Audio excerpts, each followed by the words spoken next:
जय हिंद मेरे दोस्तों, आप सभी का हार्दिक स्वागत है एवं अभिनंदन है हमारे YouTube चैनल या आपका YouTube चैनल जो कि सबसे फेवरेट YouTube चैनल के रूप में उभर रहा है आप सबों के बीच, आप सबों के सपोर्ट से, जिसका नाम है कौशल जी के GS चैनल।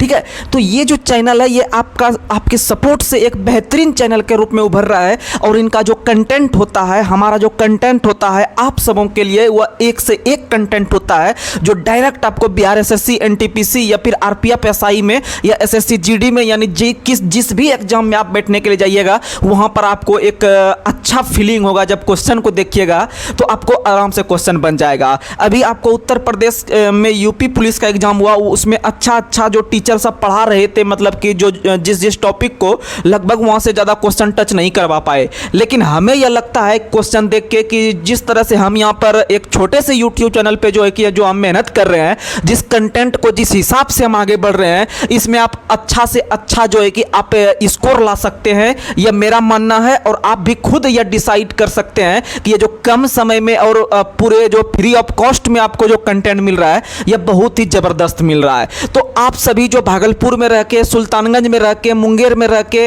या फिर आप पटना में रह के, या जहां भी रह के, इलाहाबाद में रह के, या आप रांची, झारखंड, दुमका, जहां भी रह के आप तैयारी कर रहे हैं, आप लगातार रह कर तैयारी कीजिए। और आप लोग के लिए हम लोग जो है कि YouTube चैनल पे जो है कि जो कंटेंट ला रहे हैं वो बहुत ज़बरदस्त है। और साथ ही लगभग 2-3 दिन के बाद 2-3 दिन में हम लोग जो है कि टेलीग्राम चैनल पर एक 50 क्वेश्चन का एक अच्छा ऐसा टॉपिक लेके या फिर मिक्स क्वेश्चन का हम लोग सेट चलवाएंगे। उसके लिए हम कार्य जारी है, हम क्वेश्चन भी सेट करना शुरू कर दिए हैं। तो उसका टाइमिंग लगभग हम सुबह में 7 बजे रखेंगे। सुबह में लगभग 7 बजे एकदम राइट टाइम स्टार्ट हो जाएगा, या 6 बजे से भी स्टार्ट हम कर सकते हैं। ठीक है, तो हम टाइम फिक्स कर लेंगे हम अपने अनुसार, क्योंकि ड्यूटी का भी टाइम रहता है। तो आप लोग जो है कि फायदा उठा सकते हैं। और आप लोग से हाथ जोड़कर हम विनती करते हैं कि आप लोग इस छोटे से चैनल को जो आप लोग एक अच्छा लेवल पे पहुंचाने का काम कर रहे हैं, अपने दोस्तों में जो शेयर करने का काम कर रहे हैं, आप लोग अधिक से अधिक कीजिए।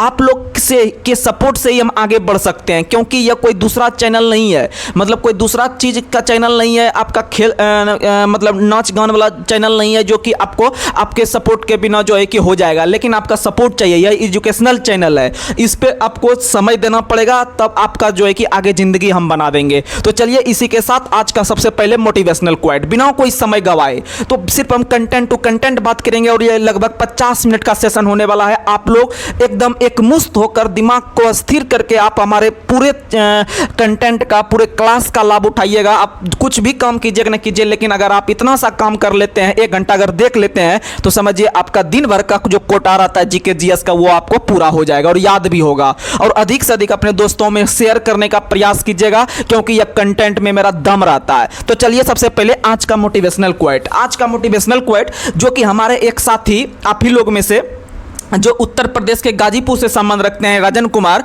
उनके द्वारा यह भेजा हुआ जो है कि मोटिवेशनल क्वेट है, तो आप लोगों के बीच हम शेयर करते हैं। तो आप लोग भी अच्छा मोटिवेशनल क्वेट जो है कि शेयर किया कीजिएगा, तो आप लोग का भी नाम लेके यहां से हम जो है कि बोला करेंगे आपके नाम के मोटिवेशनल क्वेट। तो आज का मोटिवेशनल क्वेट है, लाख दलदल हो पांव जमाए रखिए, लाख दलदल हो पांव जमाए रखिए, हाथ खाली ही सही लेकिन हाथ ऊपर उठाए रखिए। कौन कहता है चलनी में पानी रुक नहीं सकता, कौन कहता है पानी चलनी में रुक नहीं सकता, बर्फ बनने तक हौसला बनाए रखिए। तो कहने का मतलब इसका यही निष्कर्ष है इस मोटिवेशनल क्वेट का कि आप कभी हिम्मत नहीं हारिए जब तक कि आपको सफलता नहीं मिल जाए। तो चलिए इसी के साथ आज का हम सेशन का शुरुआत करते हैं। इसमें लगभग 5-6 सब्जेक्ट को हम देखेंगे, जो कि बेहतरीन सवाल रहेगा जो डायरेक्ट एग्जाम में आ जाएगा।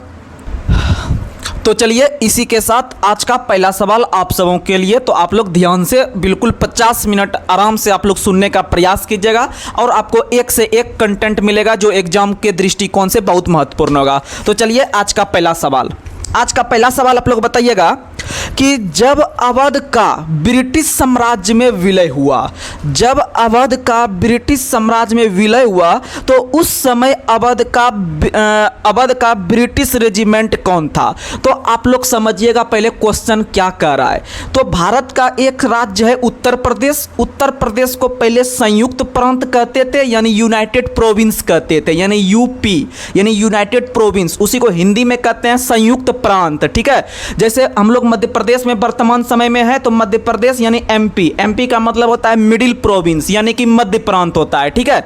अभी उसको भले हम मध्य प्रदेश कहते हैं, लेकिन जब अंग्रेज का समय हुआ करता था यहाँ पर तो इसको मिडिल प्रोविंस कहते थे, मध्य प्रांत कहते थे, क्योंकि जब आप मैप देखिएगा तो पूरे भारत के बीच में ही आपका मध्य प्रदेश स्थित है, इसीलिए इसको मध्य प्रांत कहते हैं, ठीक है। तो उसी तरह से उत्तर प्रदेश यानी कि यूपी जो है उसको यूनाइटेड प्रोविंस कहते थे, और इसका स्थापना, उत्तर प्रदेश का स्थापना याद रखिएगा 1950 को, वह दिन था 24 जनवरी 1950 को उत्तर प्रदेश का स्थापना होता है। इसीलिए 24 जनवरी को प्रत्येक वर्ष उत्तर प्रदेश स्थापना दिवस मनाते हैं। और यह क्वेश्चन इस बार यूपी पुलिस में पूछ लिया गया है, तो बताइए, इससे पहले भी आपको हम बहुत बार बताए हैं, जो लगातार सुनते होंगे आराम से क्वेश्चन करके आइएगा। तो याद रखिएगा 1950 को उत्तर प्रदेश का स्थापना 24 जनवरी को हुआ था, और उसी के अंदर में एक छोटा सा शहर था जिसका नाम था अवध। क्या नाम था? अवध। अभी आप गाना सुनते होंगे, जब अयोध्या में राम मंदिर का जब निर्माण हो रहा था तो उसमें आप अवध करके एक गाना आया था जो कि आप सुनते होंगे। तो अवध जो क्षेत्र है तो उसमें आप देखते होंगे अवध का क्षेत्र लखनऊ अयोध्या का क्षेत्र कहलाता है, जहां पर अभी राम भगवान का प्राण प्रतिष्ठा रखा गया नरेंद्र मोदी के द्वारा, जो कि इसी साल 22 जनवरी 2024 को जो रखा गया है प्राण प्रतिष्ठा, जो कि हम लोग दिया जलाने का भी काम किए थे उस उपलक्ष्य में। तो याद रखिएगा कि उसी अवध को अभी लखनऊ कहते हैं, और पहले उसका नाम अवध हुआ करता था। और उस अवध को डलहौजी के द्वारा 1848 ईस्वी में जो है कि हड़प लिया गया था, यानी वहां पर राजा महाराजा शासन कर रहे थे और उससे हड़प लिया गया। किसके द्वारा? तो लॉर्ड डलहौजी के द्वारा। डलहौजी ने कौन सा नियम का प्रयोग करके हड़पा था? तो राज्य हड़प नीति या डॉक्ट्रिन ऑफ लेपेप्स नीति। तो इसी के तहत डलहौजी ने उसको हड़पा था। और याद रखिएगा अवध को, और अवध को किस आधार पर? तो कुशासन के आधार पर हड़पा था। और उस समय अवध के नवाब कौन थे? तो वाजिद अली शाह थे, और उनके पत्नी का क्या नाम था? बेगम हजरत महल थी, और उनके बेटा का नाम था बिरजिस कादिर, याद रखिएगा। और उन्हीं को याद रखिएगा 1856 ईस्वी में अवध को हड़प लिया, जो है कि किसने? कुशासन का आरोप लगा के। तो याद रखिएगा लॉर्ड डलहौजी ने। बहुत बड़े अंग्रेज गवर्नर हुआ करते थे भारत में, इनका कार्यकाल 1848 से लेकर 1856 तक हुआ करता था। और इसी के काल में भारत में रेलवे का भी शुरुआत हुआ है 1853 को, 16 अप्रैल के दिन, आप लोग को पता है।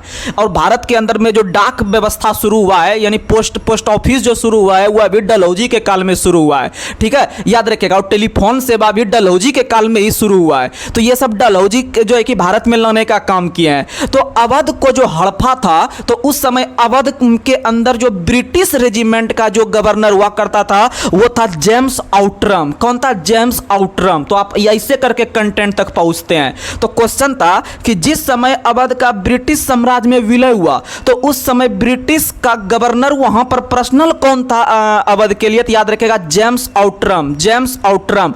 और जब उसके जस्ट एक साल के बाद 1857 में जब सिपाही विद्रोह शुरू होता है भारत के अंदर में, यानी 1857 का जब विद्रोह शुरू होता है, तो उस समय जो आपका अवध से जो लड़ने वाले व्यक्ति थे वही थे आपके उनकी पत्नी वाजिद अली शाह की पत्नी बेगम हजरत महल। और वहां पर अंग्रेज गवर्नर हुआ करते थे जेम्स आउटरम, याद रखिएगा। और लखनऊ जो है वह वर्तमान में उत्तर प्रदेश की राजधानी है, जो कि आपका गोमती नदी के किनारे है। किस नदी किनारे? गोमती नदी के किनारे। और लखनऊ को नवाबों की नगरी के नाम से भी जानते हैं। और लखनऊ जो है वह चिकनकारी के लिए भी बहुत प्रसिद्ध है। और यह क्वेश्चन कल के यूपी पुलिस में पूछ लिया गया है कि कौन सा शहर जो है कि उत्तर प्रदेश में चिकनकारी के लिए प्रसिद्ध है? तो लखनऊ प्रसिद्ध है, याद रखिएगा।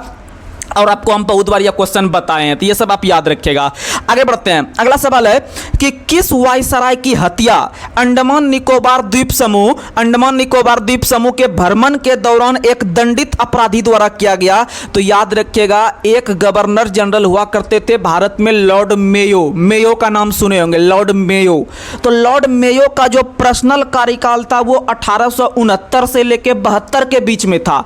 और यही एक ऐसा एक गवर्नर हुआ था जिसके शासनकाल में भारत में पहली बार जनगणना हुआ था। अभी जो देखते होंगे प्रत्येक 10 वर्ष के अंतराल पे जो जनगणना होता है ना, यह जनगणना का शुरुआत पहली बार 1872 में लॉर्ड मेयो ने ही करवाया था कि जनगणना कीजिए आदमी का कि क्या वो धरती पे है या क्या वो भारत में आदमी है। तो यह जनगणना कराने का जो आपका श्रेय जाता है पहली बार 1872 में लॉर्ड मेयो के काल में।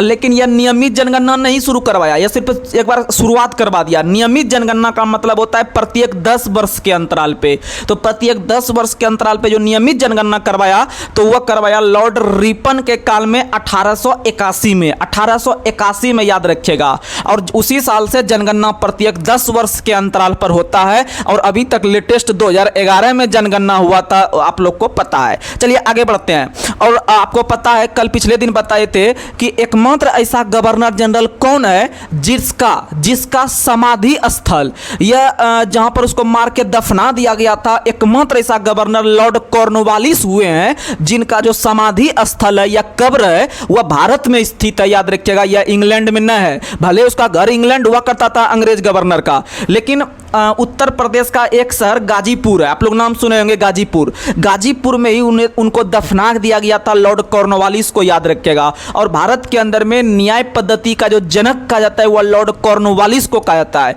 और आप लोग जो ये दरोगा का जो पद देखते हैं ना, थाना सब में दरोगा जो रहता है, वह दरोगा का पद जो पहली बार लाया है भारत में वो लॉर्ड कॉर्नवालिस ने, क्योंकि न्यायिक व्यवस्था को यह बहुत दुरुस्त रखता था। तो चलिए आगे बढ़ते हैं। अगला सवाल आप लोग को बताना है, federal court, presidency court, privy council एवं इंग्लैंड का सुप्रीम कोर्ट में से ब्रिटिश काल के दौरान भारत का शीर्ष न्यायालय कौन सा था? तो आप लोग को हम शुरुआत से बताते हैं, आप थोड़ा समझिएगा। जब भारत के अंदर में ब्रिटेन का शासन था या अंग्रेज का शासन था, यानी हम उसके अंदर में गुलाम के रूप में काम किया करते थे, तो पहली बार जो न्यायालय यानी कि जो कोर्ट का स्थापना हुआ था ना, वह पहली बार कोर्ट का स्थापना याद रखिएगा 1773 अधिनियम के तहत 1774 में कलकत्ता में पहला सुप्रीम कोर्ट का स्थापना किया गया। और कलकत्ता में जो पहला सुप्रीम कोर्ट का स्थापना किया गया था उसमें 4 गो न्यायाधीश था, 4 गो न्यायाधीश, एगो मुख्य न्यायाधीश था और 3 गो अन्य था। एगो जो मुख्य था हुआ था सर इलिजा इम्पे और 3 गो जो अन्य था हुआ था लेमिस्टर, चैम्बर्स और हाइड, यह 3 गो था। ठीक है, यह 3 गो था आपका 1774 में। और आगे चलकर जब भारत धीरे धीरे अपने आजादी की ओर आने लगा तो पहली बार 1935 ईस्वी के भारत शासन अधिनियम के तहत 1937 ईस्वी में संघ न्यायालय का स्थापना किया गया, संघ न्यायालय का स्थापना किया गया। और इसी को आगे चलकर 1950 ईस्वी में मॉडिफाई करके यानी उसको जो है कि चेंज करके पहली बार 28 जनवरी 1950 को भारत के सुप्रीम कोर्ट का स्थापना किया गया। और यही 1950 वाला भारत का सुप्रीम कोर्ट आज 2024 में जो हम सुप्रीम कोर्ट देख रहे हैं दिल्ली के अंदर में, वह वही वाला देख रहे हैं 1950 वाला। ठीक है, और वर्तमान समय में सुप्रीम कोर्ट में जो टोटल न्यायाधीश है वह 34 गो है। क्या गो है? 34 गो है। 34 गो में एगो मुख्य रहता है और 33 गो अन्य रहता है। और जब सुप्रीम कोर्ट का स्थापना 1950 में हो रहा था 28 जनवरी के दिन, तो उसमें कुल न्यायाधीश 8 हुआ करता था। 1950 में थोड़ा इंडिया में कम जनसंख्या था, यानी कम पॉपुलेशन था, तो कम मारपीट होता था, इसलिए कम केस पहुंचता था सुप्रीम कोर्ट में। लेकिन आज 145 करोड़ जनसंख्या हो चुकी है पूरे इंडिया की, और समझ सकते हैं कि मार झगड़ा पूरा होता है पूरे इंडिया में, जो है कि कुछ से कुछ होते रहता है। तो इसका मतलब जब अधिक केस बढ़ने लगा तो वो 8 गो नहीं संभाल पाएगा, तो अब बढ़ा के कितना हो गया है? तो कुल 34 गो हो गया। अगर कोई पूछेगा कि सुप्रीम कोर्ट में वर्तमान में कुल कितना न्यायाधीश है तो 34 बताइएगा। 34 में एगो हेड रहता है बीच में बैठा हुआ फैसला सुनाने वाला, और 33 गो अन्य रहता है उनसे छोटा तनिको पद पे। ठीक है, आप याद रखिएगा। और वर्तमान में जो सुप्रीम कोर्ट के मुख्य न्यायाधीश है वह कौन है? तो याद रखिएगा DY चंद्रचूड़ है। DY चंद्रचूड़ 50वें नंबर के हैं। कितने नंबर के? 50वें नंबर के। और भारत के जो पहले सुप्रीम कोर्ट के जो मुख्य न्यायाधीश हुआ करते थे वो कौन थे? याद रखिएगा, जस्टिस हीरालाल जे कानिया 1950 में। और भारत के अंदर में सुप्रीम कोर्ट में एक भी अभी तक महिला मुख्य न्यायाधीश नहीं बनी है, एक भी फीमेल नहीं बनी है, याद रखिएगा। अच्छा सवाल है, आगे बढ़ते हैं। और 1950 में जब सुप्रीम कोर्ट का स्थापना हुआ था तो उसमें कुल प्रारंभ में न्यायाधीश कितना था? 8। कितना था? 8। अभी कितना है? 34। अभी कितना है? 34। और शुरुआत में जो 1774 में जो कलकत्ता में स्थापना हुआ था उसमें 4 गो था। कितना था? 4। 4 में एगो मुख्य लेना है और जो बचेगा शेष वो अन्य बना देना है। आगे बढ़ते हैं। अगला सवाल आप लोग को बताना है, तो याद रखिएगा भारत का शीर्ष न्यायालय उसमें कौन था? तो प्रिवी काउंसिल था। कौन था? Privy council. अच्छा सवाल है, आगे बढ़ते हैं। ब्रिटिश भारत की राजधानी यानी कि इतना सा चीज से आपको यह समझना चाहिए कि जिस समय ब्रिटेन का शासन हुआ करता था उस समय जो भारत की राजधानी थी वह किस गवर्नर के शासनकाल में कलकत्ता से दिल्ली स्थानांतरित हुआ। तो जब ब्रिटेन का शासन हुआ करता था प्रारंभ के समय में, तो उस समय भारत की जो राजधानी हुआ करती थी दिल्ली नहीं थी उस समय। अभी भले भारत की राजधानी कहाँ है, तो नई दिल्ली है, लेकिन उस समय भारत का राजधानी कलकत्ता हुआ करता था, क्योंकि कलकत्ता बहुत फेमस शहर था उस समय। दिल्ली से ज़्यादा टॉप कलकत्ता हुआ करता था अंग्रेज के ज़माने में। तो ब्रिटेन के सरकार ने, याद रखिएगा, 1911 ईस्वी में यह घोषणा किया कि अब कलकत्ता राजधानी नहीं रहेगी, अब कहाँ जाएगी, दिल्ली जाएगी। तो यह घोषणा याद रखिएगा लॉर्ड हार्डिंग के द्वारा किया गया। लॉर्ड हार्डिंग दूत के द्वारा 1911 में यह घोषणा किया गया कि अब राजधानी कलकत्ता से दिल्ली जाएगी। यह घोषणा अगर पूछेगा तो 1911 मारिएगा, अगर बोलेगा कब हो गया तो 1912 में हो गया। अगले साल पूर्णतः ट्रांसफर हो गया और 1911 में सिर्फ घोषणा हुआ तक ऐसा ऐसा हम करेंगे। तो आप फंसिएगा नहीं, आप याद रखिएगा। और दिल्ली जो भारत की एक राष्ट्रीय राजधानी क्षेत्र का जो दर्जा मिला है, आप लोग को पता है, वह 69वां संविधान संशोधन 1989 में 69वां संविधान संशोधन 1989 में याद रखिएगा आपको जो है कि राष्ट्रीय राजधानी क्षेत्र का दर्जा दिया गया है दिल्ली को। वहीं 61वां संविधान संशोधन 1989 के द्वारा भारत में वोट देने की उम्र जो है वह आपका 21 वर्ष से घटाकर 18 वर्ष कर दिया गया है। राजीव गांधी के काल में आप लोग को पता है पहले जो वोट देने का उम्र था ना, मतदान करने का, वो 21 साल था। लेकिन अभी क्या होता है कि जिस भी व्यक्ति का एज 18 साल अगर हो गया आधार कार्ड पे या वोटर कार्ड पे, वो जाके आराम से वोटर लिस्ट के माध्यम से आप वोट दे सकते हैं। लेकिन ऐसा प्रावधान शुरू में नहीं था। तो 61वां संविधान संशोधन 1989 में जब राजीव गांधी प्रधानमंत्री थे भारत के, तो उस समय जो है कि 21 साल से घटा के 18 साल कर दिया गया, याद रखिएगा। और उस समय एक समिति बनाई गई थी जिसका नाम था ताराकुंडे समिति। तो याद रखिएगा ताराकुंडे समिति का संबंध चुनाव सुधार से है। किससे है? चुनाव सुधार या फिर वोट देने की उम्र जो घटाया उससे संबंधित है। आगे बढ़ते हैं। अगला क्वेश्चन है, भारत में लॉर्ड कर्जन के प्रशासन की तुलना औरंगजेब से किसने किया था? तो आप लोग को पता है भारत में एक ऐसे गवर्नर जनरल लॉर्ड कर्जन हुए हैं जो कि भारत को भारत नहीं समझा, इसको पूरी तरह से कुचल दिया, यानी जो मन हुआ वो किया, पूरी तरह से भारतीयों का शोषण किया लॉर्ड कर्जन ने। इसीलिए इनके शासन काल को भारत में फूट डालो और राज करो की नीति के रूप में जाना जाता है। जैसे आप लोग बहुत बड़े जब भाषण वगैरह बड़े बड़े नेता का सुनिएगा तो उनके द्वारा बोला जाता है कि भारत में अंग्रेजों ने फूट डालो और राज करो की नीति अपनाया, तो वही ये कर्जन अपनाया था। कौन अपनाया था? लॉर्ड कर्जन, याद रखिएगा, लॉर्ड कर्जन। और लॉर्ड कर्जन का कार्यकाल 1899 से लेके 1905 ईस्वी तक हुआ है। ठीक है, जब बंगाल विभाजन सब हुआ है तो वो इन्हीं के काल में हुआ है, याद रखिएगा। और लॉर्ड कर्जन के कार्यकाल की तुलना जो औरंगजेब से किया है वह कौन किए हैं? तो याद रखिएगा गोपाल कृष्ण गोखले ने किए हैं। कौन किए हैं? गोपाल कृष्ण गोखले, जो कि महात्मा गांधी के राजनीतिक गुरु हुए हैं। महात्मा गांधी के राजनीतिक गुरु गोपाल कृष्ण गोखले हुए हैं। और इन्हीं गोपाल कृष्ण गोखले को भारत का हीरा कहा जाता है, याद रखिएगा। जैसे आप लोग सुनते हैं ना, भारत का राष्ट्रपिता महात्मा गांधी को कहते हैं, भारत का बापू महात्मा गांधी को कहते हैं, भारत का चाचा जवाहरलाल नेहरू को जानते हैं। तो उसी तरह से याद रखिएगा कि भारत का जो हीरा कहा जाता है, हीरा यानी डायमंड, वह गोपाल कृष्ण गोखले को।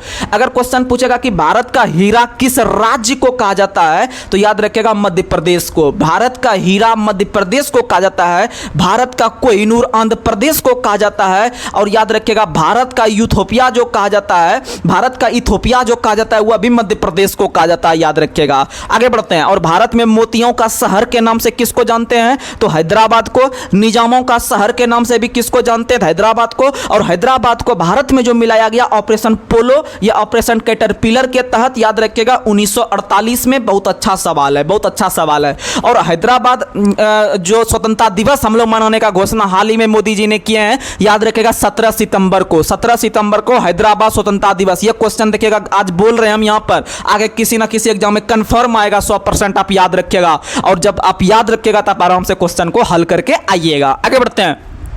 अगला सवाल है, पहली बार भारतीयों को ब्रिटिश सेना के कमीशन्ड पदों के लिए सक्षम माना गया, उस समय भारत का वायसराय कौन था? तो कहने का मतलब वह है जब प्रथम विश्व युद्ध चल रहा था, आप लोग को पता है फर्स्ट वर्ल्ड वार जो हुआ था वो 1914 से लेकर 1918 तक हुआ था। 1914 से लेकर 1918 तक प्रथम विश्व युद्ध मित्र राष्ट्र और धुरी राष्ट्र के बीच हुआ था। ठीक है, तो यह जो युद्ध हुआ था इसमें मित्र राष्ट्र का नेतृत्व आपका ब्रिटेन कर रहा था और धुरी राष्ट्र का नेतृत्व जर्मनी कर रहा था। तो भारत के सेना या भारतीयों ने जो सपोर्ट कर रहा था, याद रखिएगा, वो इंग्लैंड का कर रहा था, क्योंकि इंग्लैंड के उपनिवेश थे हम लोग, उसके अंदर में हम लोग रहते थे या ब्रिटेन के अंदर में रहते थे। तो इसीलिए याद रखिएगा कि उस समय यानी प्रथम विश्व युद्ध के समय जो भारत के जो गवर्नर हुआ करते थे वो कौन हुआ करते थे? तो याद रखिएगा लॉर्ड चेम्सफोर्ड हुआ करते थे। ऐसे आपको हम एक बार गवर्नर रिकॉल करवा देते हैं, कार्यकाल, ये एग्जाम में पूछता है। ठीक है, तो आप लोग फंस जाइएगा, तो आप लोग को कर्जन से हम रिकॉल करवा देते हैं। तो लॉर्ड कर्जन का कार्यकाल 1899 से लेकर 1905 तक, उसके बाद मिंटो दुत्त का कार्यकाल 1905 से लेकर 1910 तक, फिर लॉर्ड हार्डिंग दुत्त का कार्यकाल 1910 से लेकर 1916 तक, फिर चेम्सफोर्ड का कार्यकाल 1916 से लेकर 1921 तक। ठीक है, अगर आप ऐसे याद रखते हैं 1916 से लेकर चेम्सफोर्ड हो गया 21 तक, तो इसी बीच में आपका प्रथम विश्व युद्ध की समाप्ति होती है। इसी बीच में आपका जो है कि 1919 का अधिनियम पारित होता है। तो ये सब सवाल पूछता है कि 1919 का अधिनियम जो पारित हुआ था उस समय भारत के गवर्नर जनरल कौन थे? तो चेम्सफोर्ड थे, और इसीलिए 1919 के अधिनियम को मॉन्टेग्यू चेम्सफोर्ड सुधार भी कहते हैं, आप लोग याद रखिएगा। वहीं इन्हीं के काल में 1919 में खिलाफत आंदोलन का भी शुरुआत हुआ है। वहीं इन्हीं के काल में 1920 में 1 अगस्त के दिन असहयोग आंदोलन का भी शुरुआत हुआ है, तो आप ये सब याद रखिएगा। वहीं आपका लॉर्ड रीडिंग का कार्यकाल है 1921 से लेकर 1926 तक, उसके बाद इरविन का कार्यकाल है 1926 से लेकर 1931 तक, और इसके बीच में आप लोग को पता है साइमन कमीशन भारत आया था। साइमन कमीशन भारत 3 फरवरी 1928 को आया था, और इसी बीच में जो है कि लॉर्ड इरविन का कार्यकाल चल रहा था 1926 से लेकर 31 तक। फिर याद रखिएगा लॉर्ड वेलिंगटन का कार्यकाल 1931 से लेकर 1936 तक रहा है। फिर लिनलिथगो का कार्यकाल 1936 से 1943 के बीच में, तो इसी के बीच में 1942 आता है। तो भारत छोड़ो आंदोलन का शुरुआत आप लोग को पता है क्विट इंडिया मूवमेंट का शुरुआत 1942 में हुआ था, जो कि महात्मा गांधी के नेतृत्व में हुआ था। भारत छोड़ो आंदोलन जो कि बंबई से शुरू हुआ था। वहीं बात करते हैं उसके बाद लॉर्ड बेवेल का कार्यकाल 1944 से लेकर 1947 तक रहा है, और उसके बाद जो बने हैं आपके लॉर्ड माउंटबेटन बने हैं, याद रखिएगा, मार्च 1947 से लेकर जून 1948 तक। आगे बढ़ते हैं, अगला सवाल है, केरल में मोपला विद्रोह 1921 में जो हुआ था उस समय भारत के वायसराय कौन थे? लॉर्ड रीडिंग था। कौन था? Lord reading. और आपको बताएं लॉर्ड रीडिंग का कार्यकाल 1921 से लेकर 1926 तक। तो आपको शासनकाल अगर याद रखिएगा तो आपको बहुत फायदा होगा। आगे बढ़ते हैं, अगला सवाल बताना है कि संभलपुर को अंग्रेजों के द्वारा विलय कब किया गया? तो संभलपुर हो गया, उसके बाद याद रखिएगा पंजाब। संभलपुर और पंजाब दोनों को 1849 ईस्वी में जो है कि डलहौजी ने जो है कि मिलाया। डलहौजी ने अपने क्षेत्र में मिलाया या अंग्रेजों ने अपने में विलय कर दिया। तो याद रखिएगा, आपको जुगाड़ देते हैं। आपको पता है कुछ दिन पहले जब पंजाब में विधानसभा चुनाव होने वाला था पिछले 1-2 साल पहले, तो वहां जब पंजाब के अंदर में जब मोदी जी का जब रैली गया था गाड़ी पे, तो उनको जो है कि रोक दिया गया था प्रचार प्रसार करने से पंजाब के व्यक्ति के द्वारा। तो इसका मतलब है याद रखिएगा पंजाब में मोदी को रोका गया, इसीलिए पंजाब में मोदी को संभल कर चलना पड़ा। यानी पंजाब का विलय और संभलपुर का विजय दोनों 1849 मारिएगा। काहे संभल के मोदी चला कि नहीं तो उसका विकेट 49 पे गिर जाता। कितना गिर जाता? 49 पे। क्योंकि आपको पता है कि क्रिकेट में 49 का स्कोर और 99 का स्कोर बहुत खतरनाक होता है। वहां पर खिलाड़ी संभल के खेलता है, मेरा विकेट नहीं गिर जाए, यहां पर बहुत झटका होता है। ठीक है, तो याद रखिएगा मोदी जी संभल कर चलिए पंजाब में, नहीं तो आपको 49 का झटका लग जाएगा। इसका मतलब 1849 में पंजाब और संबलपुर दोनों को जो है कि हड़प नीति के तहत डलहौजी ने अपने क्षेत्र में मिलाने का काम किए। आगे बढ़ते हैं, वहीं अंग्रेजों के द्वारा जो हड़प नीति के तहत पहला शिकार था वह सतारा था। कौन था? सतारा महाराष्ट्र में। यही प्रश्न अधिक पूछता है। वहीं अगर याद रखिएगा झांसी को 1854 में, और झांसी वाली रानी जो आप लोग को पता है जो कि रानी लक्ष्मीबाई थी, वह झांसी से जो 1857 का विद्रोह की, और उसके बाद आपका ग्वालियर आके यहां से भी लड़ने का काम किया, जो कि मध्य प्रदेश में ग्वालियर पड़ता है। ठीक है, याद रखिएगा। आगे बढ़ते हैं, अगला सवाल बताना, नागपुर को किस वर्ष विलय किया? तो नागपुर का विलय 1854 को। नागपुर झांसी दोनों 54, नागपुर झांसी दोनों 54 याद रखिएगा। आगे बढ़ते हैं। अगला सवाल है, बंगाल विभाजन के बाद पूर्वी बंगाल का प्रथम गवर्नर कौन बना? तो आप लोग को पता है कि जब भारत में अंग्रेज का शासन हुआ करता था तो हिंदू और मुस्लिम के बीच वो बहुत सारा झगड़ा लगाने का काम करते थे, देश को विभाजन करने का काम करते थे हिंदू मुस्लिम में। तो इसी के दरम्यान में 1905 में भारत के जो गवर्नर जनरल हुआ करते थे ब्रिटेन के तरफ से, वो लॉर्ड कर्जन थे। अभी तुरंत आपको बताए थे, फूट डालो और राज करो की नीति लॉर्ड कर्जन ने इंडिया में अपनाया कि यानी फोड़ दो और फिर हम लोग जाके राज करेंगे। जैसे आप लोग को पता है, अगर आप एक फैमिली के अंदर अगर दो भाई है तो दो भाई में दूसरा आदमी उसको दोनों को फोड़ने का काम करता है, फुटाने का काम करता है, दोनों अलग अलग हो जाए घर में, और वो जाके आराम से जो है कि मौज करता है, दोनों का मजा लेता है। तो उसी तरह से उस समय अंग्रेज गवर्नर हुआ करते थे लॉर्ड कर्जन, उन्होंने भारत को दो हिस्सों में बांटने का काम कर रहे थे। अर्थात उस समय बंगाल राजधानी हुआ करती थी और बंगाल को दो भागों में बांटने का काम किया, जिसको हम लोग एक पूर्वी बंगाल कहे और एक असम का क्षेत्र कहे, या उसको आप दूसरा बंगाल भी बोल सकते हैं। ठीक है, तो ये दोनों को बांट दिए और दो बांटने के बाद वहां पर फूट डाल दिए। फूट डालने के बाद वो राज करने लगे, यानी एक तरफ मुस्लिम को लड़ा देते थे हिंदू से और कभी हिंदू को मुस्लिम से लड़ा देते थे। तो आप लोग याद रखिएगा, क्वेश्चन यही पूछ रहा है कि जब बंगाल के विभाजन के बाद पूर्वी बंगाल का प्रथम गवर्नर वहां पर किसको बनाया? तो याद रखिएगा फुल्लर को बनाया। किसको बनाया? फुल्लर। पूरा नाम है ब्लॉमफील्ड फुल्लर। तो याद रखिएगा, पूर्वी बंगाल का कौन बना? फुल्लर। पूर्वी बंगाल का कौन बना? फुल्लर। और दूसरा बंगाल जो आपका बना था उसको असम प्रांत कहते थे। क्या कहते थे? असम प्रांत। तो बंगाल का विभाजन याद रखिएगा आप लोग, बंगाल का विभाजन 1905 में हुआ था कर्जन के काल में। तो बंगाल विभाजन से संबंधित 3 गो डेट याद रखिएगा, बहुत फेमस है। 3 गो डेट बहुत फेमस है, एग्जाम में बार बार आता है। तो सबसे पहला सवाल कि बंगाल विभाजन के निर्णय की घोषणा कर्जन ने कब किया था? तो याद रखिएगा 20 जुलाई 1905 को। बंगाल विभाजन हुआ कब? तो बंगाल विभाजन जो हुआ याद रखिएगा वो 7 अगस्त, बंगाल विभाजन जो कर दिया वो 7 अगस्त 1905 को। और बंगाल विभाजन जो प्रभावी हो गया याद रखिएगा वह अंतिम रूप से 16 अक्टूबर 1905 को। 16 अक्टूबर 1905। तो बंगाल विभाजन के निर्णय की घोषणा 20 जुलाई 1905, बंगाल विभाजन हो गया 7 अगस्त 1905। और याद रखिएगा बंगाल विभाजन प्रभावी कब हुआ? तो याद रखिएगा आप लोग 16 अक्टूबर 1905। 16 अक्टूबर 1905। और बंगाल विभाजन से संबंधित एक समिति बहुत फेमस था जिसका नाम है अरुंडेल समिति। कौन सी समिति? अरुंडेल समिति। अरुंडेल समिति, अरुंडेल समिति याद रखिएगा। ये सब आप याद रखिएगा, एग्जाम में आता है सवाल। आगे बढ़ते हैं।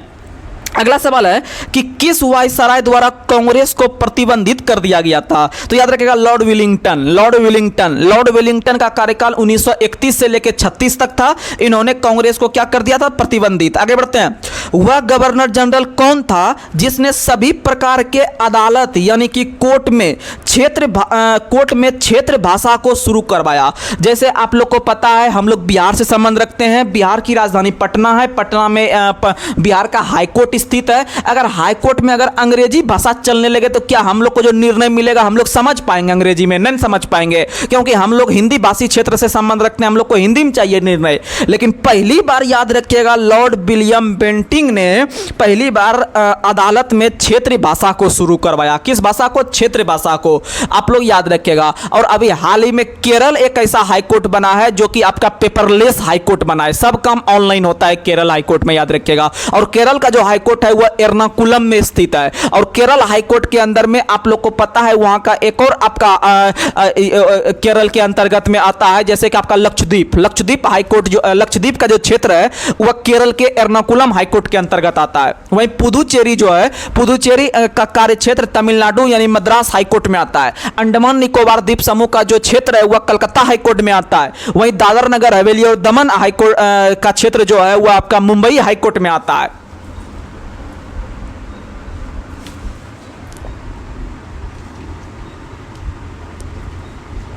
चलिए आगे बढ़ते हैं।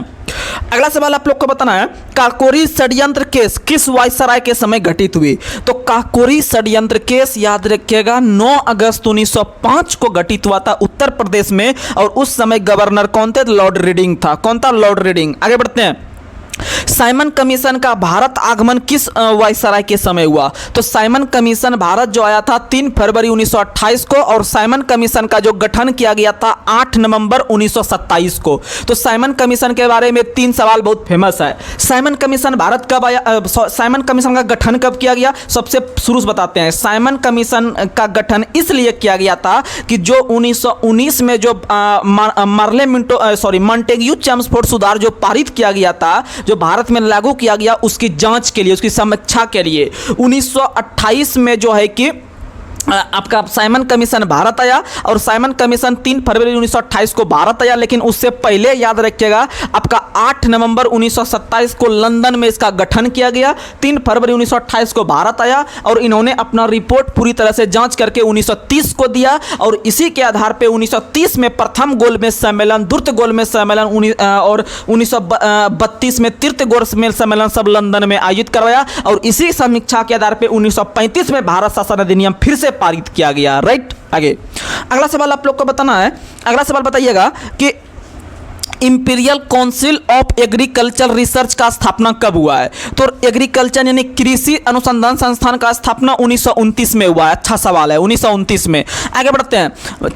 प्रेस मुक्तिदाता के नाम से किसको जानते हैं? तो प्रेस मुक्तिदाता के नाम से चार्ल्स मेटकॉफ को जानते हैं। और बंगाल में द्वैध शासन का जनक किसे कहा जाता है? तो बंगाल में द्वैध शासन का जनक रॉबर्ट क्लाइव को कहा जाता है। बंगाल में द्वैध शासन के जनक रॉबर्ट क्लाइव को कहा जाता है। रॉबर्ट क्लाइव ने 1765 में इसका शुरुआत करवाया था, और इसी द्वैध शासन को आगे चलकर वारन हेस्टिंग ने इसे समाप्त करने का काम किया। वहीं अगर पूछते हैं हम लोग प्रांतों में द्वैध शासन का शुरुआत कब हुआ? तो 1919 में। 1919 में प्रांतों में द्वैध शासन का शुरुआत हुआ, याद रखिएगा। आगे बढ़ते हैं। अगला सवाल है, अंग्रेजी को शिक्षा का माध्यम किस गवर्नर ने बनाया? तो याद रखिएगा लॉर्ड विलियम बेंटिंग ने 1835 में लॉर्ड मैकाले की अध्यक्षता में। आगे बढ़ते हैं। अगला कुछ सवाल आप लोग को बताना है, प्रथम गोलमेज सम्मेलन का आयोजन किस गवर्नर के समय हुआ? तो प्रथम गोलमेज सम्मेलन का आयोजन लॉर्ड इरविन के काल में हुआ था 1930 में। 1930 में लॉर्ड इरविन के समय हुआ था। वहीं अगर पूछते हैं द्वितीय गोलमेज सम्मेलन का आयोजन किस गवर्नर के समय हुआ? लॉर्ड वेलिंगटन के काल में। और याद रखिएगा तीसरा भी हुआ था लॉर्ड वेलिंगटन के काल में। और तीनों गोलमेज सम्मेलन में भारत के तरफ से हिस्सा कौन लिए थे? तो याद रखिएगा डॉक्टर भीमराव अंबेडकर लिए थे। और महात्मा गांधी ने किस में लिए थे? महात्मा गांधी ने द्वितीय गोलमेज सम्मेलन में लिए थे, याद रखिएगा। और वह महात्मा गांधी जो द्वितीय गोलमेज सम्मेलन में हिस्सा लेने के लिए ब्रिटेन गए थे, किस जहाज से गए थे? क्वेश्चन आता है कि दूसरे गोलमेज सम्मेलन में महात्मा गांधी कांग्रेस के प्रतिनिधि के रूप में जो हिस्सा लेने के लिए लंदन गए थे, किस जहाज से? तो आईएनएस राजपुताना से। आईएनएस राजपुताना से। और वहां से जो लौटे थे, याद रखेगा वेंस्टियाना नामक जहाज से। 1931 में जब द्वितीय गोलमेज सम्मेलन में जो हिस्सा लेके महात्मा गांधी लौटे थे, वह वेंस्टियाना नामक जहाज से। और यहां से जो गए थे लेने के लिए हिस्सा, याद रखिएगा वो आईएनएस राजपुताना नाम के जहाज से। अच्छा सवाल है, आगे बढ़ते हैं। अगला सवाल आप लोग को बताना है कि क्लीमेंट एटली ने लॉर्ड बेवेल के स्थान पर किसको गवर्नर जनरल के रूप में नियुक्त किया? तो लॉर्ड बेवेल का कार्यकाल 1944 से लेकर 1947 तक था। और 1947 में याद रखिएगा मार्च महीना में एक नया गवर्नर जनरल आया, लॉर्ड माउंटबेटन। और आगे चलकर जो है कि आप लोग को पता है यह आपका जून 1948 तक रहा है। तो आप यहां पर बता सकते हैं भारत के अंतिम गवर्नर जनरल एवं प्रथम गवर्नर जनरल जो हुए, स्वतंत्र भारत के प्रथम गवर्नर जनरल जो हुए हैं वो लॉर्ड माउंटबेटन। क्योंकि आप समझिएगा लॉर्ड माउंटबेटन मार्च 1947 में आया, और भारत 4-5 महीना के बाद आज़ाद हो जाएगा 15 अगस्त 1947 को, ठीक है। और मार्च में बना है, इसका मतलब है, और यह रहता है 1948 में जून तक। इसका मतलब आज़ादी वाला जो है यह इसी के पद पर रहते हुए भारत आज़ाद हुआ है। इसका मतलब भारत के स्वतंत्र भारत के अंतिम एवं स्वतंत्र भारत के प्रथम गवर्नर जनरल जो हुए हैं वह आपके लॉर्ड माउंटबेटन हुए हैं। याद रखिएगा यह क्वेश्चन बहुत फंसाता है कि आपके स्वतंत्र भारत के प्रथम गवर्नर जनरल कौन हुए? लॉर्ड माउंटबेटन हुए हैं। और अंतिम भी कौन हुए? तो लॉर्ड माउंटबेटन हुए हैं, क्योंकि ये बीच में रह के जो है कि अंतिम और प्रथम बना है, ठीक है, याद रखिएगा। आगे बढ़ते हैं। और स्वतंत्र भारत के प्रथम भारतीय गवर्नर जनरल, अगर भारतीय लगा देगा शब्द तो एक हिंदू नाम आएगा जिसका नाम है आपका सी राजगोपालाचारी। क्या आएगा? सी राजगोपालाचारी, याद रखिएगा। आगे बढ़ते हैं। अगला सवाल आप लोग को बताना है कि अगला question, Lord Curzon, Lord Dufferin, Lord Hardinge और लॉर्ड मिंटो, इनमें से किस गवर्नर जनरल ने सबसे पहले पृथक निर्वाचक मंडल की व्यवस्था की और मुसलमानों को जीतने व उन्हें कांग्रेस के विरुद्ध के लिए इस्तेमाल की। तो याद रखिएगा लॉर्ड मिंटो, आप लोग को समझिएगा लॉर्ड मिंटो का पर्सनल कार्यकाल जो था वह 1905 से लेके 1910 तक था और इसी बीच में 1909 में आपका मार्ले मिंटो सुधार आता है या 1909 का अधिनियम पारित होता है, याद रखिएगा। और मार्ले जो था उस समय वहाँ का जो है कि आपका वायसराय हुआ करता था या फिर आप बोल सकते हैं मिंटो जो था वह गवर्नर हुआ करता ना, मार्ले जो था वह आपका वहाँ का सचिव हुआ करता था भारत का और वहाँ का जो गवर्नर हुआ करता था वह मिंटो हुआ करता था। इसीलिए 1909 के अधिनियम को मार्ले मिंटो सुधार कहते हैं, मार्ले मिंटो सुधार कहते हैं, ठीक है। तो इसी के आधार पर लॉर्ड मिंटो के काल में यह प्रावधान आया 1909 में अधिनियम के तहत या मार्ले मिंटो सुधार अधिनियम के तहत कि भारत के अंदर में जिस जिस क्षेत्र में मुस्लिम समुदाय के लोग अधिक रहते हैं वहाँ से जो आपका लोकसभा चुनाव या चुनाव होगा वहाँ पर टिकट जो दिया जाएगा वह मुस्लिम व्यक्ति को दिया जाएगा।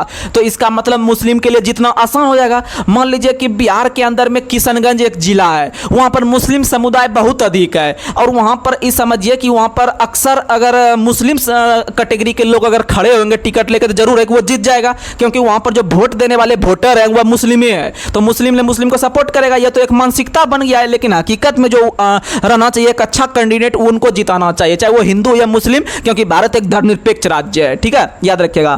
तो इसीलिए 1909 अधिनियम में पहली बार यह प्रावधान हुआ कि जिस क्षेत्र में मुस्लिम समुदाय के लोग अधिक बसते हैं वहां पर जो टिकट दिया जाए वह मुस्लिम समुदाय वाले व्यक्ति को दिया जाए। इससे क्या होगा कि मुस्लिम वाला व्यक्ति जीत जाएगा, वहां पर विधायक बन जाएगा या सांसद बन जाएगा, उसके बाद वहां का जो कष्ट रहेगा उस क्षेत्र का वो आराम से वो दूर कर सकता है, ठीक है। तो उसी तरह से अगर वहां पर कोई हिंदू बना देगा तो वो उनका बात नहीं सुनेगा। ये इसीलिए याद रखिएगा 1909 में पहली बार लॉर्ड मिंटो के काल में यह वाला प्रावधान आया, अर्थात इसे याद रखिएगा इसे मुस्लिम निर्वाचक प्रणाली भी कहते हैं या फिर मुस्लिम पृथक निर्वाचक प्रणाली। पृथक मतलब होता है अलग करके उसको वहां पर टिकट दिया गया। देखिए कितना मस्त सवाल है, आगे बढ़ते हैं। अगला सवाल आप लोग बताइएगा, भारत का एकमात्र यहूदी वायसराय कौन हुआ है? तो भारत का एकमात्र यहूदी वायसराय जो हुआ है वह लॉर्ड रीडिंग हुआ है। कौन हुआ है? लॉर्ड रीडिंग हुआ है, याद रखिएगा लॉर्ड रीडिंग। आगे बढ़ते हैं। अगला सवाल है, पिट्स इंडिया एक्ट के समय गवर्नर कौन था? तो पिट्स इंडिया एक्ट 1784 में पारित हुआ है और 1784 में याद रखिएगा वारन हेस्टिंग हुआ करता था गवर्नर। आगे बढ़ते हैं। डॉक्ट्रिन ऑफ लेपेप्स किस गवर्नर से संबंधित है? तो डॉक्ट्रिन ऑफ लेपेप्स का मतलब होता है राज्य हड़प नीति, राज्य हड़प नीति, ठीक है, या गोद लेने की नीति जो कि डलहौजी ने शुरू किया था। आगे बढ़ते हैं। इल्बर्ट बिल किस गवर्नर के समय पारित हुआ है? लॉर्ड रिपन के काल में, और लॉर्ड रिपन के काल में ही पहली बार आपका नियमित जनगणना का शुरुआत हुआ था, याद रखिएगा, अच्छा सवाल है। आगे बढ़ते हैं। वर्नाक्युलर प्रेस एक्ट किस गवर्नर के समय? लॉर्ड लिटन के काल में। तो आप लोग याद रखिएगा। चलिए हम लोग अब अगले विषय पे चलते हैं, आप लोग लगातार बनकर रहिएगा, बहुत फायदा होगा। अब देखिएगा आपको पता चल गया होगा क्वेश्चन का लेवल हम कितना स्टैंडर्ड रखे हुए हैं। किसी भी एग्जाम के लिए हम लोग इजी से इजी, हार्ड से हार्ड क्वेश्चन करते हैं, चाहे जैसे भी एग्जाम में क्वेश्चन पूछे उसको बना के ही आना है तो आना है। आप लोग लगातार बनकर रहिएगा, देख लेंगे क्वेश्चन एग्जाम में कैसे नहीं आता और कैसे टच नहीं होता है, बस आप दिल से मेहनत कीजिए। चलिए हम लोग आगे बढ़ते हैं। चलिए हम लोग अब लूसेंट का कुछ सवाल लेते हैं जो कि हम लोग टॉपिक में दिए हुए थे, तो उसका मुख्य सवाल को हम लोग करते हैं। तो बताइएगा, भारत की जनगणना मेरा टॉपिक था, भारत की जनगणना लूसेंट में, इसे हम 2 पेज डेली कवर कर रहे हैं, तो इसे मुख्य लगभग आपको 30 से 40 सवाल हम करते हैं, आप लोग लगातार सुनिएगा। सवाल मेरा अगला है, भारतीय संविधान की धारा 246 के अनुसार देश की जनगणना कराने का दायित्व किसके हाथ में है? तो जनगणना जो होता है ना वो कोई राज्य सरकार नहीं करवाता है। जैसे हम लोग बिहार से हैं या उत्तर प्रदेश से हैं या मध्य प्रदेश से हैं, तो यहाँ की सरकार या मुख्यमंत्री जो होता है वो जनगणना नहीं कराता है, जनगणना भारत सरकार यानी मोदी सरकार कराता है। कौन कराता है? मोदी सरकार, जो केंद्र में बैठा हुआ है, सेंट्रल में। तो याद रखिएगा कि भारत के अंदर में जनगणना कराने का दायित्व भारत सरकार का है, ना कि आपका राज्य सरकार का। और अनुच्छेद 246 के अनुसार है या फिर अनुसूची 7 के अंतर्गत, याद रखिएगा, ये अच्छा सवाल है। अनुसूची 7 में 3 प्रकार का विषय है, संघ सूची, राज्य सूची, समवर्ती सूची। तो याद रखिएगा संघ सूची में यह आपका विषय दिया गया है जनगणना, बहुत इंपॉर्टेंट है। यह आपका प्रत्येक 10 वर्ष के अंतराल पे होता है अनुच्छेद 246 के आधार पर। आगे बढ़ते हैं। अगला सवाल आप लोग को बताना है, जनगणना जो करवाया जाता है भारत सरकार का कौन सा मंत्रालय करवाता करवाता है? तो जनगणना जो करवाता है वह भारत सरकार का गृह मंत्रालय करवाता है। कौन करवाता है? गृह मंत्रालय करवाता है जनगणना, याद रखिएगा। आगे बढ़ते हैं। और वर्तमान में जो गृह मंत्री है अमित शाह है, और वर्तमान में जो सहकारिता मंत्री है वह भी अमित शाह है, और वर्तमान में जो और भारत के अंदर में जो जनगणना आयुक्त होते हैं वो सबसे बड़ा हेड होता है जनगणना करवाने वाला। और वर्तमान समय में जो जनगणना आयुक्त है सबसे बड़ा या चीफ इलेक्शन कमिश्नर है वह राजीव कुमार है। कौन है? राजीव कुमार 25वें नंबर के भारत के वर्तमान में आपके मुख्य निर्वाचन आयुक्त या चुनाव आयुक्त है। आगे बढ़ते हैं। अगला सवाल आप लोग को बताना है कि 2011 की जनगणना कितनी जनगणना थी? तो 2011 की जनगणना जो हुआ था आपका 15वीं जनगणना थी। कितनी जनगणना? 15वीं जनगणना। और आपको बताए थे कि जनगणना का शुरुआत 1881 ईस्वी से, जनगणना का शुरुआत 1881 ईस्वी से लॉर्ड रिपन के काल में हुआ था। और तब से अगर 10-10 साल के डिफरेंस पे देखिएगा तो 2011 का जनगणना जो है वह आपका 15वीं जनगणना होगी। और आजाद भारत का पहला जनगणना जो हुआ था वह 1951 में हुआ था। और याद रखिएगा, और तब से लेकर 2011 का जनगणना जो हुआ है वह आपका स्वतंत्र भारत की 7वीं जनगणना। आगे बढ़ते हैं। अगला सवाल आप लोग को बताना है, अगला सवाल आप लोग बताइएगा कि भारत के प्रथम जनगणना आयुक्त कौन थे? तो भारत के प्रथम जनगणना आयुक्त डब्ल्यू प्लाउडेन थे। वहीं स्वतंत्र भारत के प्रथम जनगणना आयुक्त कौन थे? याद रखिएगा, आर गोपाला स्वामी थे। और वर्तमान में चुनाव आयुक्त कौन है? याद रखिएगा, राजीव कुमार 25वें नंबर के। वहीं अगर बात करते हैं आधुनिक विश्व में सर्वप्रथम व्यवस्थित रूप से जनगणना कराने का श्रेय किसे है? तो स्वीडन को है। किसको है? स्वीडन को। और स्वीडन, याद रखिएगा, स्वीडन की राजधानी स्टॉकहोम है। और उसी स्वीडन से शांति का उसी स्वीडन से याद रखिएगा नोबेल पुरस्कार प्रदान किया जाता है। लेकिन नोबेल पुरस्कार कुल 6 क्षेत्र में मिलता है, और 5 क्षेत्र मिलता है स्वीडन से, और 1 क्षेत्र जो शांति का क्षेत्र है वह मिलता है नॉर्वे की राजधानी ओस्लो से। आगे बढ़ते हैं। अगला सवाल आप लोग को बताना है, 10 के जनगणना की शुरुआत किस देश से हुआ है? तो 10 की जनगणना की शुरुआत 1790 ईस्वी में अमेरिका से हुआ है। कहां से हुआ है? अमेरिका से। और इंग्लैंड में जनगणना का शुरुआत 1801 से हुआ है। 1801 से हुआ है। आगे बढ़ते हैं। अगला सवाल आप लोग को बताना है, अगला सवाल कि प्रति 1000 पुरुषों की तुलना में स्त्रियों की संख्या को क्या कहते हैं? तो लिंगानुपात कहते हैं। क्या कहते हैं? लिंगानुपात। ये सब आपको बता चुके हैं कि प्रति 1000 पुरुष पर कितना लड़की है किस राज्य में, उसे को क्या कहते हैं? तो उसको लिंगानुपात कहते हैं। और भारत में सबसे अधिक लिंगानुपात केरल का है। कहां में? केरल का। यानी याद रखिएगा, सबसे अधिक जो लड़कियां हैं प्रति 1000 पुरुष पे वो कहां में है? तो केरल में है। कहां में है? केरल में है, याद रखिएगा। आगे बढ़ते हैं। और बिहार में सबसे अधिक लिंगानुपात किस जिला का है? तो बिहार में सबसे अधिक लिंगानुपात जो है वह कहां का है? याद रखिएगा, आपका गोपालगंज का है। कहां का है? गोपालगंज का लिंगानुपात सबसे अधिक है। और बिहार में सबसे कम लिंगानुपात वाला जिला जो है वह हम लोग का जिला है, जो पर्सनल हम लोग मेरा जिला है वह मुंगेर है। याद रखिएगा, सबसे कम लिंगानुपात है, यानी सबसे कम लड़की जो है वह हमारे मुंगेर जिले में है। आगे बढ़ते हैं। अगला सवाल है, शिशु लिंगानुपात जो निकाला जाता है वह कितने वर्ग आयु के समूह के? तो 0 से 6 साल के बीच के बच्चा का जो है कि आपका निकाला जाता है शिशु लिंगानुपात। आगे बढ़ते हैं। साक्षरता दर जो निकाला जाता है वह कितना साल से अधिक उम्र के बच्चों का शिक्षा लिया जाता है? तो 7 साल प्लस का। अगर आप 5 में, 2 में, 4 में पढ़ रहे हैं तो आपका शिक्षा दर वो नहीं जुड़ता है। शिक्षा दर जो जुड़ता है, अगर कोई 7 क्लास से ऊपर पढ़ रहा है तभी उसका शिक्षा रेट इंडिया के लिए आता है। ठीक है, याद रखिएगा। आप अगर आंगनबाड़ी में पढ़ रहे हैं 1 से 2, 3, 4 में बच्चा बलम पढ़ रहे हैं तो आपका शिक्षा रेट नहीं देखा जाता है। तो याद रखिएगा, शिक्षा रेट जो होता है वो अगर आप 7वीं क्लास से ऊपर आप जितना भी डिग्री लीजिएगा तब आपका जुड़ेगा। आपका 6 में रहिएगा तो नहीं जुड़ेगा, 7 से प्लस होना चाहिए। ठीक है, आगे अगला सवाल आप लोग को बताना है। अगला सवाल, 7 वर्ष या उससे अधिक की उम्र के साक्षरता को जो है कि आपका जोड़ा जाता है, साक्षरता को जोड़ा जाता है 7 वर्ष से अधिक का जो है कि आपका लिटरेसी रेट होता है। आगे बढ़ते हैं। अगला सवाल आप लोग को बताना है, अगला सवाल बताइएगा कि शिशु मृत्यु दर जो निकाला जाता है वह 1 वर्ष से कम आयु के जितने भी व्यक्ति हैं अगर उनका देहांत हो जाता है तो वह शिशु मृत्यु दर निकलता है। आगे अगला सवाल है, एनपीआर का फुल फॉर्म क्या होता है? तो 2011 की जनगणना में पहली बार एनपीआर शब्द को लाया गया, जिसका फुल फॉर्म होता है national population register. National population register याद रखिएगा। और इसमें जो है कि 15 प्रकार के व्यक्ति को दर्ज किसी भी व्यक्ति को 15 प्रकार का विवरण दर्ज करवाया जाता है। आगे बढ़ते हैं। अगला सवाल है, राष्ट्रीय जनसंख्या नीति 2000 के अनुसार किस वर्ष तक जनसंख्या स्थिरता का प्रावधान है? तो 2045 तक। भारत सरकार ने 2045 तक जनसंख्या स्थिरता का जो है कि आपका लक्ष्य रखा है। और अभी हाल ही के दिनों में भारत ने जो है कि चीन को पीछे छोड़ दिया सबसे अधिक पॉपुलेशन में। इंडिया पूरे विश्व में सबसे अधिक जनसंख्या रखता है, याद रखिएगा। चाइना को भी पीछे छोड़ दिया है। तो अगर क्वेश्चन पूछेगा कि भारत में सबसे अधिक जनसंख्या वाला देश, विश्व में सबसे अधिक जनसंख्या वाला देश कौन सा है, तो अपना भारत। और सेकंड स्थान चाइना है, सेकंड स्थान चाइना है, याद रखिएगा। आगे बढ़ते हैं। और भारत में जो जनसंख्या जो अचानक बढ़ गया, इसे भारत सरकार 2027 तक में सोचा था कि हम चाइना को पीछे छोड़ेंगे, लेकिन 2022-23 में ही पीछे छोड़ दिया। इसका सबसे बड़ा कारण है लॉकडाउन। कौन सा कारण था? लॉकडाउन। लॉकडाउन में आपका जनसंख्या विस्फोट इंडिया में बहुत हुआ है। आगे बढ़ते हैं। अगला सवाल आप लोग को बताना है कि जनगणना का महान विभाजक वर्ष किसे कहते हैं। तो जनगणना का जो महान विभाजक वर्ष कहते हैं 1921 को, 1921 को। और जनगणना का जो लघु विभाजक वर्ष कहते हैं 1951 को, 1951 को। वहीं जनगणना वहीं भारत की जनसंख्या में सर्वाधिक औसत वार्षिक घातीय वृद्धि दर जो हुआ है 1961 से 71, 1961 से 71। समझ में आ गया? आगे बढ़ते हैं।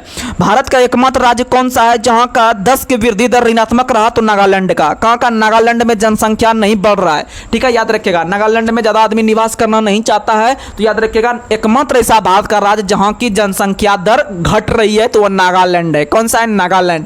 और नागालैंड भारत का एक जो राज्य बनाता हुआ 13वां संविधान संशोधन 1963 के तहत। और नागालैंड का राज्य की भाषा अंग्रेजी है। क्या है? अंग्रेजी है। और नागालैंड की राजधानी कहां है? कोहिमा। कहां है? कोहिमा, याद रखिएगा। आगे बढ़ते हैं। अगला सवाल है कि वर्तमान समय में यानी 2011 की जनगणना के अनुसार भारत का जनसंख्या घनत्व कितना है? तो 382 व्यक्ति प्रति वर्ग किलोमीटर इंडिया का जनसंख्या घनत्व है। वहीं भारत का जो लिंगानुपात है वर्तमान में वह 933 है। कितना है? 933 व्यक्ति जो है कि आपका लिंगानुपात है प्रति 1000 पुरुष पर। आगे बढ़ते हैं। अगला सवाल है ग्रामीण क्षेत्रों में न्यूनतम साक्षरता वाला राज्य कौन सा है? तो ग्रामीण क्षेत्र में न्यूनतम साक्षरता वाला राज्य आंध्र प्रदेश है। यानी कि किस राज्य के गांव के लोग सबसे कम पढ़े लिखे हैं? तो याद रखिएगा आंध्र प्रदेश का। वहीं शहरी क्षेत्र में सबसे कम पढ़े लिखे लोग किस राज्य के हैं? तो शहर में रहते हैं लेकिन कम पढ़े लिखे लोग जो हैं वह आपके उत्तर प्रदेश के हैं। तो क्वेश्चन पूछेगा कि कौन से राज्य में शहरी क्षेत्र में न्यूनतम साक्षरता दर है? याद रखिएगा आपका यूपी का। यानी यूपी का आदमी शहर में रहते हुए भी कम पढ़ रहा है। और याद रखिएगा गांव में रहते हुए सबसे कम कौन पढ़ रहा है? तो आंध्र प्रदेश का आदमी पढ़ रहा है। वहीं गांव में रहते हुए सबसे अधिक पढ़ा लिखा कौन है? यानी गांव में भी रह रहा है, यानी उसको शिक्षा का माध्यम कम भी है वहां पर, फिर भी अधिक पढ़ रहा है, तो वह केरल पढ़ रहा है। आपको पता है भारत का सबसे अधिक पढ़ा लिखा राज्य जो है वह केरल है। कौन सा राज्य है? केरल है। केरल देख लीजिए मैप में सबसे नीचे है, समुद्र के किनारे, फिर भी यह इतना पढ़ रहे हैं। इसके यहाँ 100% साक्षरता दर हो गया है। यहाँ का लगभग हर एक व्यक्ति पढ़ा लिखा मिलेगा आपको, ठीक है, याद रखिएगा। तो इसीलिए अगर क्वेश्चन पूछे कि भारत में सबसे अधिक शिक्षित राज्य कौन सा है? तो केरल। जब शिक्षित सबसे अधिक है तो यहाँ का महिला भी सबसे अधिक पढ़ी लिखी होगी और सबसे अधिक पुरुष भी यहाँ का पढ़ा लिखा होगा। तो अगर स्पेशल क्वेश्चन पूछे कि भारत के किस राज्य का महिला साक्षरता दर सबसे अधिक है तो भी आंसर केरल, और भारत के किस राज्य का पुरुष साक्षरता दर सबसे अधिक तो भी केरल, और ओवरऑल में केरल तो है ही, याद रखिएगा। समझ में आ गया? आगे बढ़ते हैं। अगला सवाल आप लोग को बताना है। अगला सवाल आप लोग बताइएगा, हमारे देश में 2011 की जनगणना के अनुसार अनुसूचित जाति का परसेंटेज कितना है? देखिएगा, एक होता है एससी, एक होता है एसटी। ये दोनों कास्ट होता है इंडिया में, ठीक है। एससी यानी शेड्यूल कास्ट, एससी यानी शेड्यूल कास्ट, एसटी यानी शेड्यूल ट्राइब। ट्राइब का मतलब होता है जनजाति, ट्राइब का मतलब होता है जनजाति, और जनजाति जो कि आपका जंगल में रहता है, जिसको हम लोग आदिवासी समुदाय भी कहते हैं, ठीक है, जो कि मध्य प्रदेश में सबसे अधिक गोंड जनजाति मिलता है। और ऐसे देखते हैं तो भारत में सबसे अधिक जनजाति जो वाला जो समुदाय है वह है आपका भील। भील समुदाय सबसे अधिक हो गया इंडिया में। और गोंड पहले हुआ करता था, 1 नंबर पे गोंड का पॉपुलेशन घट गया है। 1 नंबर पे भील आ गया है, 2 नंबर पे गोंड आ गया है, 3 नंबर पे संथाल आ गया है, और 4 नंबर पे मीना जनजाति आ गया जो कि राजस्थान में सबसे अधिक फेमस है। थोड़ा पानी पी लेते हैं, आप लोग भी साथ में पानी पीते रहिएगा। और एक क्वेश्चन ही पूछा था एनटीपीसी रेलवे में कि 1 गिलास पानी पीने से कितना कैलोरी ऊर्जा मिलता है हमारे शरीर को? तो याद रखिएगा 0 कैलोरी। कितना कैलोरी? 0 कैलोरी। पानी में कोई एनर्जी नहीं होता है।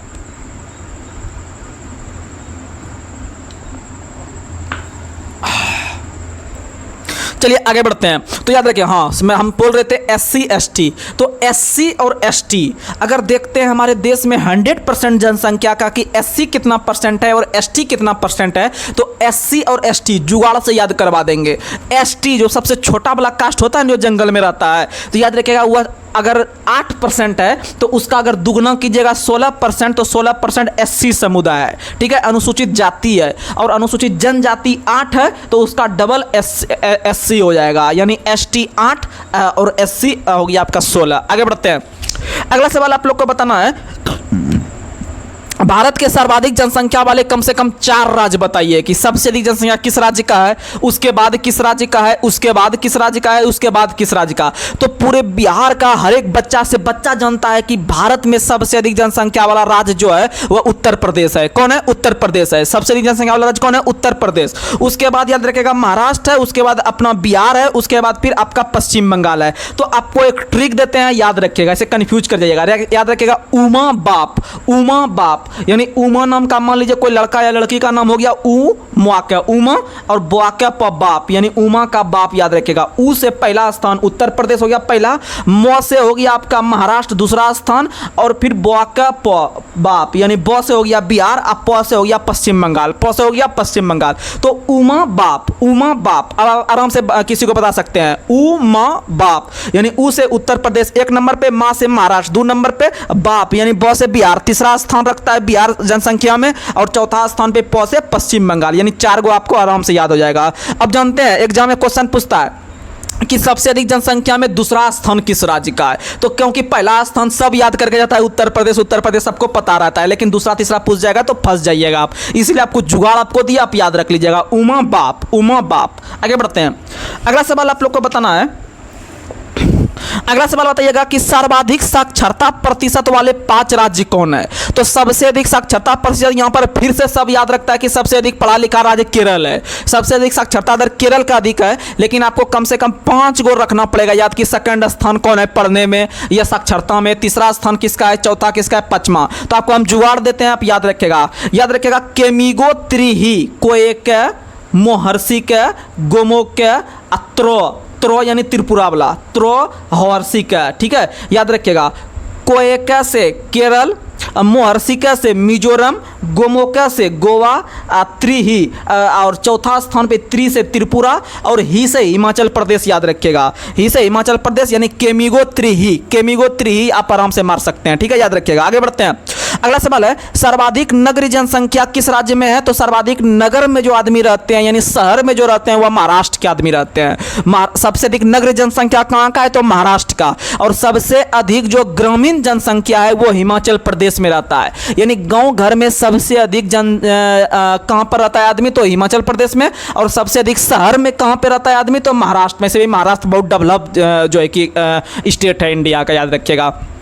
आगे बढ़ते हैं। अगला सवाल आप लोग को बताना है सर्वाधिक अनुसूचित जनजाति जनसंख्या वाला प्रतिशत वाला राज्य कौन सा है। याद रखिएगा पंजाब। सर्वाधिक अनुसूचित जाति प्रतिशत वाला राज्य कौन सा है पंजाब, याद रखिएगा। आगे बढ़ते हैं। अगला सवाल आप लोग को बताना है, अगला सवाल आप लोग बताइएगा कि भारत के किन 2 राज्य में कोई भी अनुसूचित जनजाति निवास नहीं करती है। तो याद रखिएगा आप लोग हरियाणा और पंजाब। क्या याद रखिएगा हरियाणा और पंजाब, याद रखिएगा। आगे बढ़ते हैं। अगला सवाल आप लोग को बताना है कि सर्वाधिक लिंगानुपात वाला केंद्र शासित प्रदेश कौन है तो पुदुचेरी। सर्वाधिक लिंगानुपात वाला कौन सा है याद रखिएगा पुदुचेरी। और न्यूनतम जनसंख्या लिंगानुपात वाला केंद्र शासित प्रदेश कौन है दमनदीप। कौन है दमनदीप, याद रखिएगा। और यह सवाल याद रखिएगा सर्वाधिक साक्षरता प्रतिशत वाला केंद्र शासित प्रदेश कौन है। अभी तक हम याद करते थे सबसे अधिक साक्षरता वाला राज्य तो केरल बताया आपको, केरल। लेकिन वो जो केंद्र शासित प्रदेश जो 8 गो है ना, दिल्ली, दमनदीप, दादर नगर हवेली, तो उसमें सबसे अधिक पढ़ा लिखा कौन है तो याद रखेगा लक्षद्वीप। कौन है लक्षद्वीप। तो याद रखिएगा आपको जुगाड़ देते हैं, जिस घर में जनसंख्या कम रहता है बाल बच्चा यानी 1 ठो या 2 ठो रहता है तो उसके प्रति गार्जियन अच्छा से ध्यान देता है और उसको अच्छा पढ़ाई भी मिलता है। अगर किसी घर में 5 गो जो है कि अगर बच्चा रहेगा उसके घर में पढ़ने वाला तो गार्जियन भी उतना खर्च नहीं कर पाएगा और उसको पढ़ाई भी अच्छा से नहीं मिल पाएगा। अगर 1 या 2 रहेगा तो वो आसानी से खर्च उठा सकता है। तो आप याद रखिएगा कि इसीलिए सबसे कम जनसंख्या जो है वह कहाँ का है तो लक्षद्वीप का। सबसे कम जनसंख्या कहाँ का है तो लक्षद्वीप का, और सबसे कम जनसंख्या कहाँ का है लक्षद्वीप का। इसीलिए सबसे अधिक पढ़ा लिखा राज्य कहाँ का है केंद्र प्रदेश कहाँ का है तो लक्षद्वीप का। सबसे अधिक पढ़ा लिखा भी कहाँ का है तो याद रखिएगा लक्षद्वीप का। यानी सबसे कम जनसंख्या जो है वह आपका लक्षद्वीप का है। इसीलिए सबसे अधिक शिक्षा दर भी कहाँ का है अधिक तो लक्षद्वीप का है केंद्र शासित प्रदेश में, याद रखिएगा। कितना समय हुआ संतावन देखो, 41 51 हो गया, ठीक है, रुक जाओ थोड़ा कर लेते हैं। तो चलिए थोड़ा सा हम करंट अफेयर्स को देख लेते हैं, उसके बाद फिर हम अपने सेशन को समाप्त कर देंगे बस 5 मिनट में, क्योंकि थोड़ा हम जो है कि एक सब्जेक्ट को ज़्यादा ले लिए, तो बस ज़्यादा नहीं 15 से 20 सवाल हम कर रहे हैं करंट अफेयर्स का, जो कि बहुत महत्वपूर्ण सवाल रहेगा। बस 5 मिनट में 15 से 20 सवाल करेंगे, बहुत इंपॉर्टेंट। बताइएगा, 2 जनवरी 2024 को MS स्वामीनाथन पुरस्कार से किसे सम्मानित किया गया? तो MS स्वामीनाथन जो थे वो भारत में हरित क्रांति के जनक माने जाते हैं। जो बड़े बड़े फसल होते हैं इंडिया के अंदर में, चावल गेहूं ये सब जो कम क्षेत्रफल में अधिक पैदावार होता है, वो हमारे MS स्वामीनाथन साहब का ही जो है कि योगदान है। अच्छा पैदावार का फसल उन्होंने इंडिया के अंदर में लाने का काम किए, और इसीलिए MS स्वामीनाथन को भारत में हरित क्रांति का जनक कहा जाता है। और जिनका निधन हाल ही के दिनों में हुआ था, आप लोग देखे होंगे, उनको आपको भारत रत्न भी दिया गया है जो है कि MS स्वामीनाथन को, और उनका संबंध भारत के तमिलनाडु राज्य से है। कहां से है? तमिलनाडु राज्य से है। और उनको भारत में अन्नदाता के नाम से भी जानते हैं, क्योंकि वो भारत के पंजाब हरियाणा इलाके में बहुत कम क्षेत्रफल में जो है कि यानी छोटा ऐसा खेत में अधिक से अधिक फसल हेक्टेयर में होता है, आप लोग को पता है। चलिए तो आगे बढ़ते हैं। तो MS स्वामीनाथन पुरस्कार किसे दिया गया? VR कंबोज। आगे बढ़ते हैं। अगला सवाल है, ब्रिक्स 2024 की बैठक किसने किया? तो ब्रिक्स 2024 का बैठक रूस ने किया। किसने किया? रूस ने। देखिएगा, सुनिएगा, आप लोग को पता है BRICS ये एक अंतरराष्ट्रीय संगठन है।